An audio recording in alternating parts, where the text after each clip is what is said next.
అందరికీ నమస్కారం. ఈ రోజు ఎపిసోడ్లో మనం మాట్లాడుకోబోయేది చాలా రెగ్యులర్గా చూస్తున్నాం. ఈ మధ్య కాలంలో మరీ ఎక్కువగా వింటున్నాం కూడా. బట్ స్టిల్ ఏంటి సంబంధం అని ఆలోచిస్తే అర్థం కాని ఒక పాయింట్.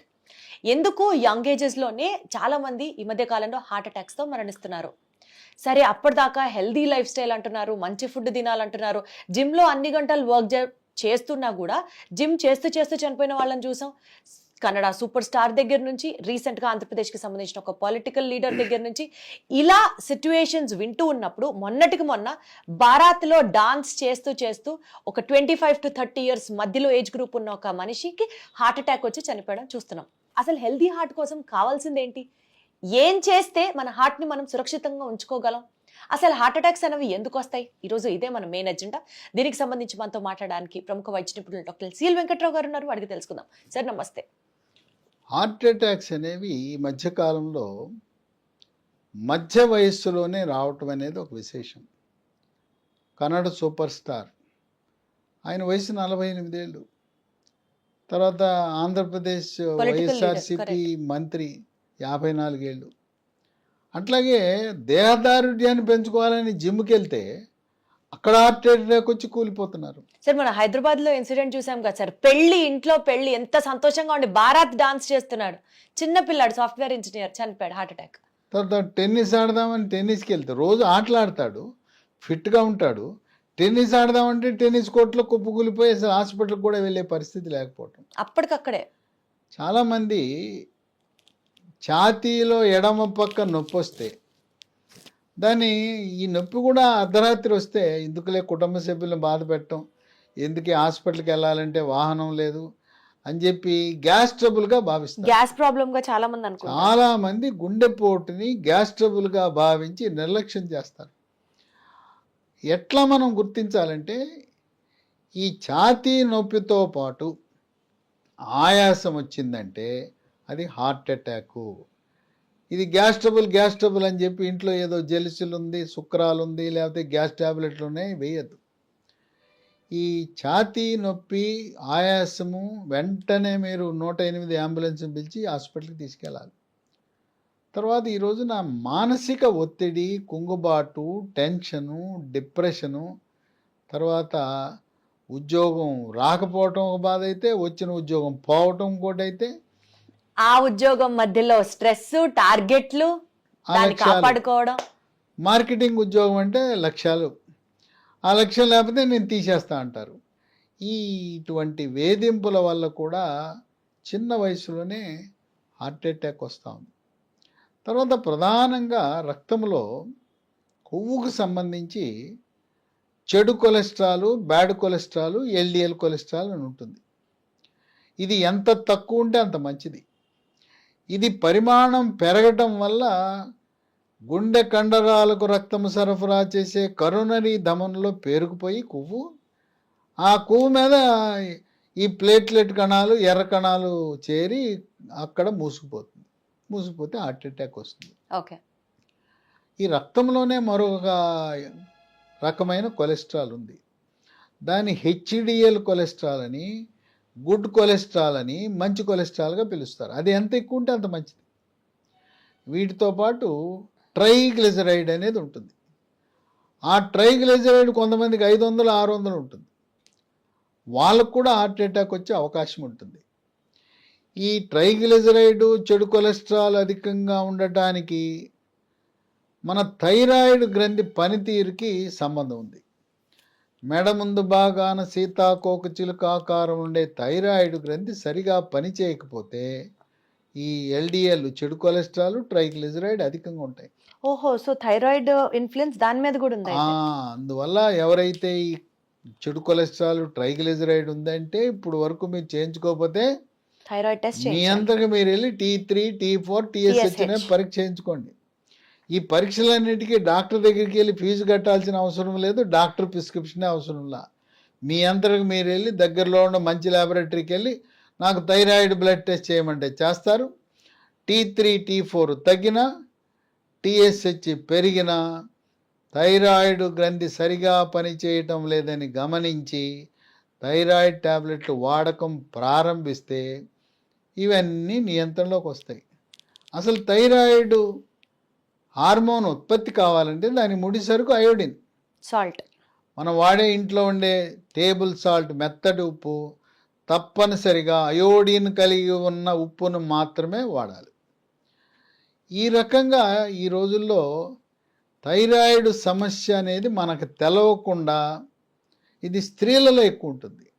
మరీ ముఖ్యంగా 45 సంవత్సరాల ఆ ప్రాంతంలో 45 ఏళ్ళు వచ్చేసరికి ముట్లు పీరియడ్స్ ఆగిపోతాయి. ఆ టైంలో ఈ థైరాయిడ్ లోపం అనేది అధికంగా గుర్తించడం జరుగుతుంది.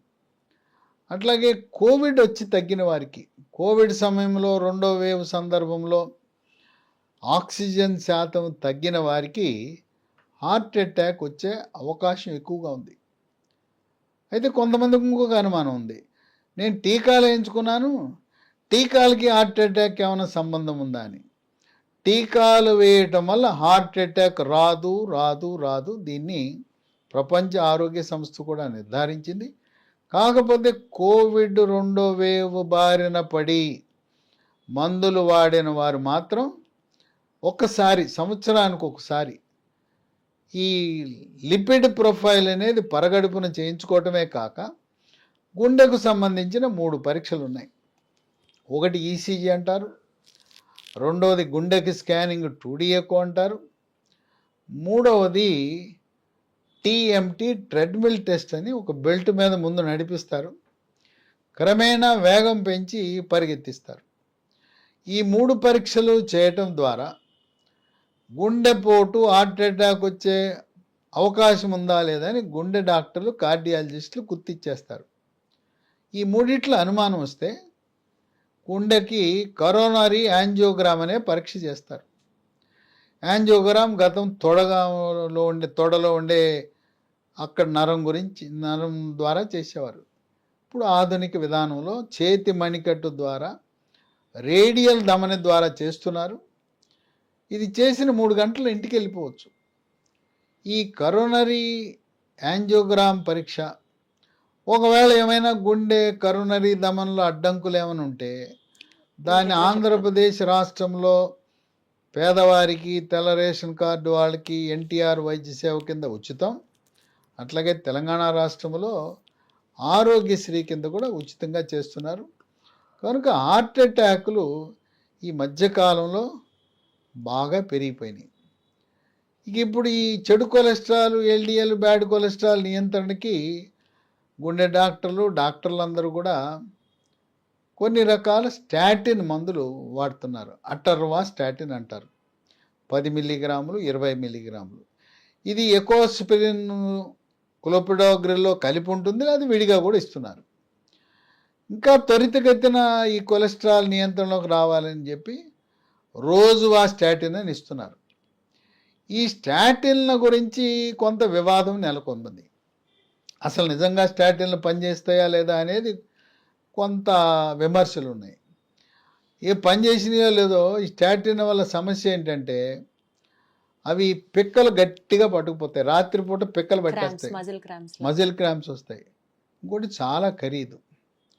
ఇటువంటి సమయంలో మనకి చెడు కొలెస్ట్రాల్ నియంత్రించడానికి, ట్రైగ్లిజరైడ్ నియంత్రించడానికి లీ ఫార్మా కంపెనీ వారు ఒక హెర్బల్ ఉత్పత్తిని, లైఫోస్టెరాల్ అనే హెర్బల్ ఉత్పత్తిని ప్రవేశపెట్టారు. ఇది రసాయనాలు ఏమీ లేకుండా సహజసిద్ధంగా ప్రకృతిలో మన వంటింట్లో లభించే వస్తువులు లాంటివన్నింటినీ కలిపి దీన్ని తయారు చేశారు. దీంట్లో ఏముంటాయి? వెల్లుల్లి, పసుపులో కర్కుమెన్ అనేది బాగా పనిచేస్తుంది లోపల, మెంతులు, మిరియాలు, తర్వాత సోయా చిక్కుళ్ళు ఉన్నాయి కదా అది, తర్వాత టొమాటా మనకి టమాటా పండు ఉంటుంది కదా దాని నుంచి. ఈ టమాటాలో లైకోపీన్ అని ఉంటుంది. దాంతోపాటు తౌడు నూనె,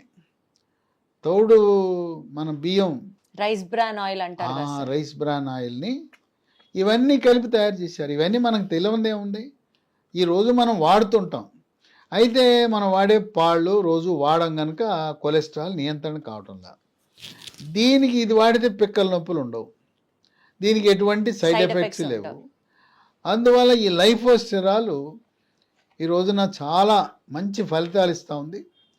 ఉదయం ఒకటి, రాత్రి ఒకటి, ఒక 3 నెలలు వాడితే ఈ చెడు కొలెస్ట్రాల్, ఎల్డిఎల్ కొలెస్ట్రాల్ నియంత్రణకు బాగా పనికొస్తుంది.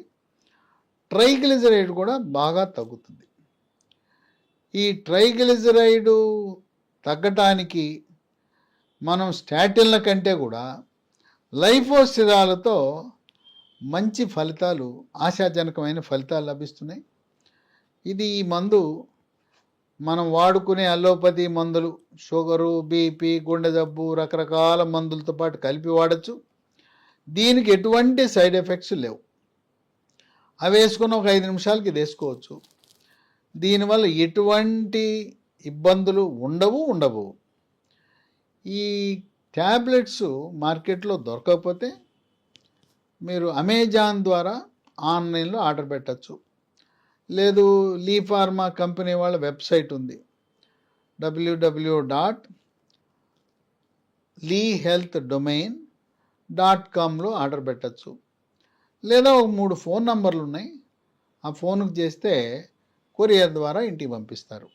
9100107481 9100100748. దీంతోపాటు మరో 2 నంబర్లు 8977030218 950-289-7374. ముందు జాగ్రత్తగానే ట్రైగ్లిజరైడ్ని, చెడు కొలెస్ట్రాల్ని, ఎల్డిఎల్ కొలెస్ట్రాల్ నియంత్రించుకుంటే హార్ట్ అటాక్ రాకుండానే మనం ఎంతగానో ముందు జాగ్రత్త చర్యలు తీసుకునే వాళ్ళం అవుతాం. ముఖ్యంగా కోవిడ్ 2వ వేవ్న ఆల్రెడీ ఆక్సిజన్ సఫర్ అయిన శాతం వాళ్ళు తగ్గిన వాళ్ళు, వాళ్ళ రక్తము చిక్కగా ఉంటుంది. అలాంటి వారు దీన్ని వాడటంతో పాటు ప్రతి సంవత్సరం 40 ఏళ్ళు దాటిన వారు అందరూ కూడా ఈసీజీ, 2D ఎకో, టీఎంటీలు చేయించుకోవటం ద్వారా గుండెపోటుని ముందే పసికట్టి తగు చికిత్సా విధానాలు. గతంలో గుండెపోటు అంటే నిలువున ఈ ఛాతీని చీల్చేసి, మరి ఆంజనేయుడు ఇట్లా చీల్చి రాముని చూపించినట్టు చీల్చేసేవారు. ఇప్పుడు ఆ అవసరం లేదు. అసలు ఆపరేషన్ లేకుండానే స్టెంట్ల ద్వారా, ఇంతకుముందు ఒక రక్తనాళ మూసిపోతే ఒక స్టెంట్ వేయాలి, ఓదానికంటే ఎక్కువ ఉంటే ఆపరేషన్ చేయాలనేవారు. ఇవాళ దశల వారీగా మొదటి దశలో 2 స్టెంట్లు, రెండవ దశలో మరొక 2, మూడవ దశలో మరొక 2, 5-6 స్టెంట్లు వేసి ఆపరేషన్ లేకుండా గుండె వైద్య నిపుణులు, కార్డియాలజిస్టులు ఎంతో ప్రగతిని సాధించారు. కనుక ముందు జాగ్రత్తగా ఈ నాళాలలో అడ్డంకులు ఉన్నాయా, అడ్డంకి అంటే ముందు కొవ్వు చేరుతుంది, దాని మీద రక్తం గడ్డగట్టేస్తుంది. కనుక గుండెపోటు రాత్రిపూట ఎక్కువగా వస్తుంది, తెల్లవారుజామున ఎక్కువ వస్తుంది. కుటుంబ సభ్యులకు అసౌకర్యము, డ్రైవర్ లేడు, ఇప్పుడు ఎవరు తీసుకెళ్తారని అశ్రద్ధ చేయకుండా మనకి 2 రాష్ట్రాల్లో కూడా ప్రభుత్వం వారు 108 అంబులెన్స్ ఉంది కదా, పిలవండి. అన్ని సదుపాయాలు కలిగిన కార్పొరేట్ హాస్పిటల్లో లేదా ఆరోగ్యశ్రీ హాస్పిటల్లో ఇప్పుడు ప్రధానమంత్రి మోదీ 70 ఏళ్ళు దాటిన వాళ్ళందరికీ కూడా తెల్ల కార్డు లేకపోయినా ఆయుష్మాన్ భారత్ కార్డు ఇచ్చారు. డబ్బున్న వాళ్ళకు కూడా ఆయుష్మాన్ భారత్ కార్డు తీసుకెళ్ళండి. ప్రైవేట్ హాస్పిటల్, గవర్నమెంట్ హాస్పిటల్, అంటే AIIMS, railway hospital, ESI hospital, దేశవ్యాప్తంగా ఏ రాష్ట్రానికి వెళ్ళినా 70 ఏళ్ళు దాటిన వాళ్ళు భారతదేశంలో అన్ని రాష్ట్రాలలో వైద్య సదుపాయం, హార్ట్ అటాక్ కూడా చికిత్స చేసుకునే అవకాశం కలుగుతుంది. సో బేసికల్గా సార్, హార్ట్ అటాక్ తగ్గించాలి అని అంటే first of all stress free life ఉండాలి. హార్ట్ అటాక్ మీద అవేర్నెస్ చాలామంది, మీరు ఫస్ట్లో చెప్పినట్లుగా గ్యాస్ ప్రాబ్లం అని దాన్ని నెగ్లెక్ట్ చేయకుండా ఇమీడియట్గా ఇంట్లో వాళ్ళని అవేర్ చేయడం కానీ, లేకపోతే అంబులెన్స్కి కాల్ చేసి డాక్టర్ సపోర్ట్ తీసుకోవడం కానీ చేయాలి. అండ్ మరీ ముఖ్యంగా 40+ దాటిన తర్వాత ఏజ్ రిలేటెడ్ అంటే హెల్త్ ఇన్వెస్టిగేటివ్ డిసిప్లిన్స్ అంటారు కదా, మీరు చెప్పినట్లుగా హార్ట్ రిలేటెడ్ టెస్ట్లన్నీ చేయించుకుంటూ ఉండడం వల్ల ఒక అవగాహన ఉంటుంది. And never late than ever, prevention is always better than cure. మీరు చెప్పినటువంటి ఈ మెడిసిన్స్ యూజ్ చేయడం వల్ల హార్ట్ హెల్త్ని మనం ఇంకొంచెం కేర్ఫుల్గా కాపాడుకున్న వాళ్ళం అవుతాం. Thank you so much sir.